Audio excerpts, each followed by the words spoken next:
If it were maybe a private builder, I could get behind it, but we're going to give federal money to a city who can't manage its budget to build more housing that we can't afford. The whole thing, I just don't like it. Yeah, I'm with you. I'll add on to that because he's going. I think this is a great publicity stunt to go to Washington and say, build, baby, build.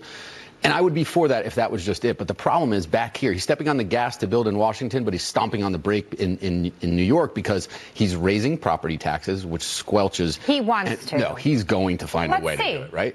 But he's also wants to impose rent control. So it's like a two-sided vice with rent control and property taxes. The studies are very clear. Those costs get passed along, not to just the landlords, to the actual tenants. So it's a tax hike when new leases renew. So you can't have it both ways. You can't go to the government and say, build, baby, build, and then also tax, baby, tax. Like, it's just that the economics don't work. If he does get the money to build, it will allow him an opportunity to back away from the tax, baby, tax, which he understands isn't popular and is not probably a wise strategy. That was just a threat to Governor Hochul. I think there's so much fraud. It's so rampant that even if you're watching, very closely, you're still going to miss it. $21 billion is a lot of money. And I think it's not going to show up in fraud. It's going to go in cost overruns, to Brian's point, because you don't have the private sector. Well, it doesn't even have to be fraud. No, remember, this is the same city where this mayor invited people to complain about their landlords with one big exception.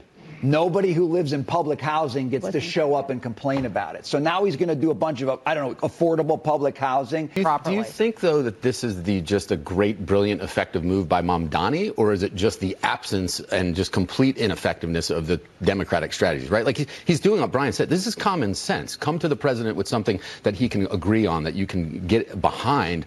This is how politics used to function, right? Before it was so polarized, right? Yeah. Deal making. Hey, I know what's important to you. This is what's important to me. Here's where our overlap is. It's a simple Venn diagram. But what are we getting in return? What's the deal? What do we get in return? I'm not saying. I'm just saying. Like, I feel like we're all falling under the Mamdani spell a little bit. We're captivated by him. But I think it's just common communication and negotiating. Did you mean New York City? No, because New York City gets the housing. What do the taxpayers get in return? This is an ongoing debate among all taxpayers in the United States.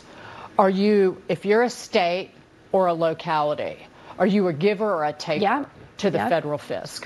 Is the deal done? That is the question. This has been a months-long saga, and for people who have not following it every hour like we have, it looks like Paramount has indeed won the bidding war for Warner Brothers Discovery. They went up to $31 a share. Netflix overnight says, okay, no thanks, we're going to back out. It doesn't financially make sense for us to compete in the bidding war. Netflix drops out. Now the board still has to vote on this deal, but for now it looks like, against all the odds a few months ago, Paramount is going to be the winner of all of the assets of Warner Brothers Discovery. There has been comments on, is this the Time Warner AOL deal? Is this not? Is this something new? Because Warner Brothers Discovery has IP that is so valuable. Your thoughts? So I think this is the absolute right outcome. I argued yesterday on Barney & Company that I don't think Netflix should do this because they would control too much, over 40% of the content. Shareholders would agree. Yeah, they would control They would control too much content, and they would control the algorithm, and prices would go up for consumers. I also wonder, what's Charlie Gasparino? Is he going to have some withdrawal symptoms because covering the story is now not around anymore, right? He was so on the leading edge of that, to his credit. But I also think for consumer IP protection, there were so many antitrust concerns with Netflix winning this out. So I think it was long overdue. Take your $2.8 billion breakup fee, spend that on content, keep innovating like you're doing, and have some competition in the market. So I think it's a positive reporting outcome. In the Post today that it was only after the CEO of Netflix went to meet with Donald Trump that he basically backed out of this. So you can read between the lines. How do you square that with people who were looking and saying tariffs are inflationary versus specific tariffs like this that you can really sort of quantify and see the direct result from? Yeah, so I would not jump that this is a protectionist national security issue, and with palladium.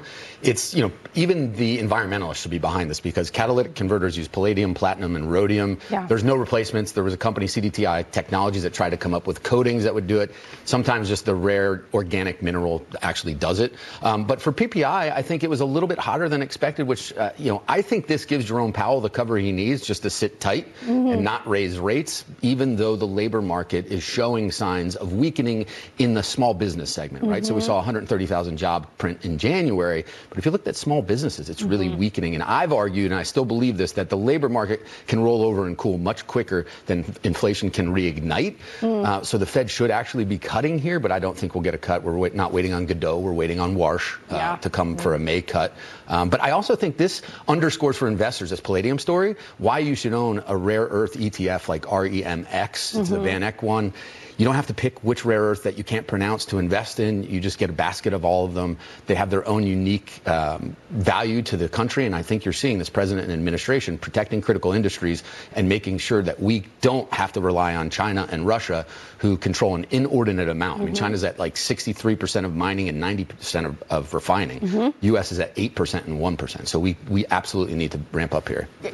The government playing hardball to a certain degree as well, and you have to think about reputationally what this would do for shareholders when you're making these decisions also. In an extremely competitive market, as you point out, right, that they're competing to get revenue, which I think the government has all the leverage in the world because of that, because these companies are burning so much cash, they need the revenue to slow that burn and eventually turn to profitability.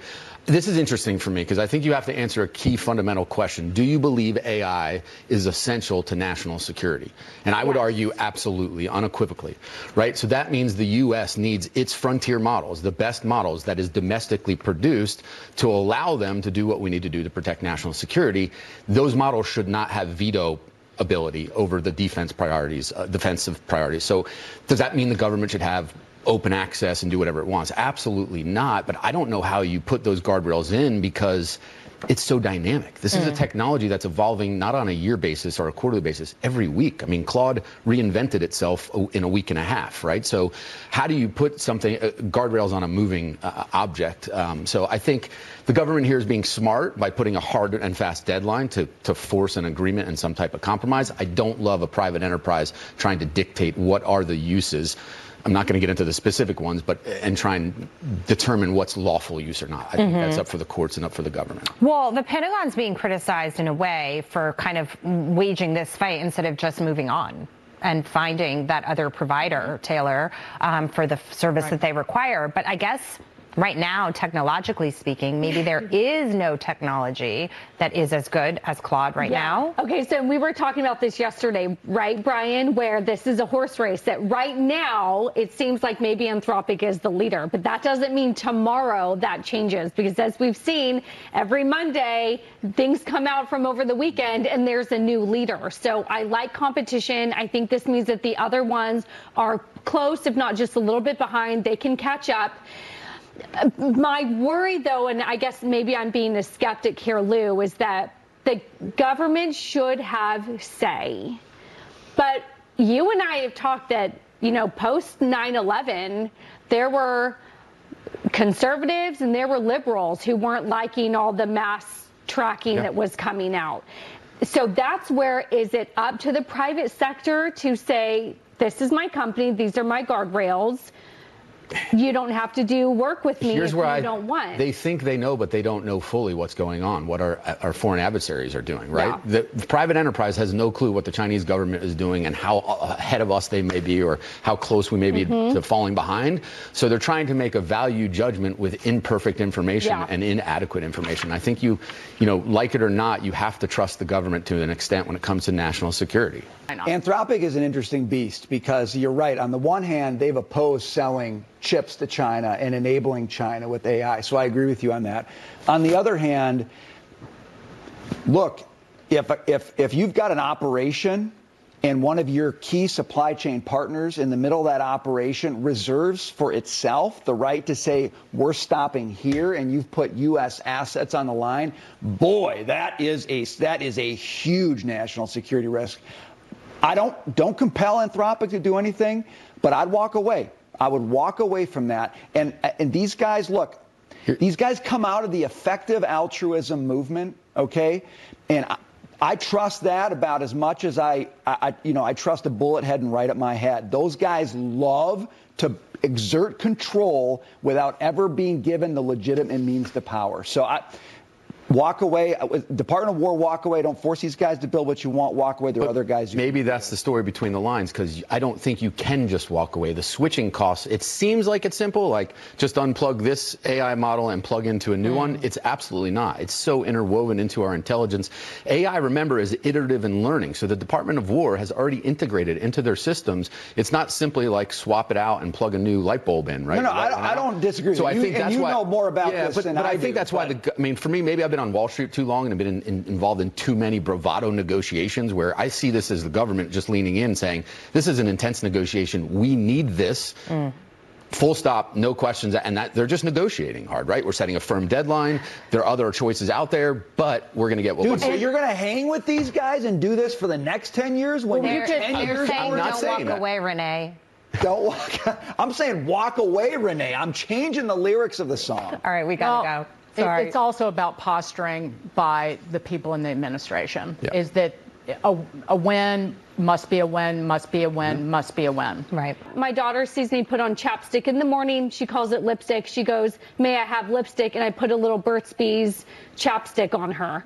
When she asks for more, the answer is, no, you're too young. You're beautiful as you are. We'll revisit this conversation when you're a teenager. Yeah. It is that simple. You just say no. You are in charge. You are the parent. Is anybody sympathetic to this in any way? No. You can be, by the way. No, I probably framed it. You can argue this point. I have a 9-year-old daughter, right? Happy belated birthday, Eva Grace. And I look at this and I see that parents are saying this is fancy, but does my daughter or a young girl hear, I'm not enough without this, right? Are we sending subtle messages that you need the makeup to be going about everyday life? And I think kids need to be kids. At 6 years old, here's what's happening. I mean, I see it for what it is. It's future customer securement, right? You're figuring out who your future customers are, getting them addicted to the product early, and they're just going to make this a part of their regular routine. And now you've earned their loyalty because they've used your brand since they were 6 years old. I hate it. It's capitalism and greed. Am I being too judgy to ask why fully formed adults think this is a good idea? Like, is that too there are adults in this article who do this. Am I being just unreasonably judgmental? There are adults who put kids in pageants and make them up, and, you know, they do it. But I don't think the bell curve's evenly distributed. I just don't think people think before they parent. I don't think people think about the consequences, because usually they're far down the road. They're not instant. And sometimes they're painting these kids up for themselves, for something they missed. Okay. Or it's the Baruch assault. I want it and I want it now. And hey, you can have it if you'll be quiet. Not every kid's impulse should be affirmed in the moment. I think that is the lesson. Lou Basenese, we affirm you. You're awesome. Thank you for being here today.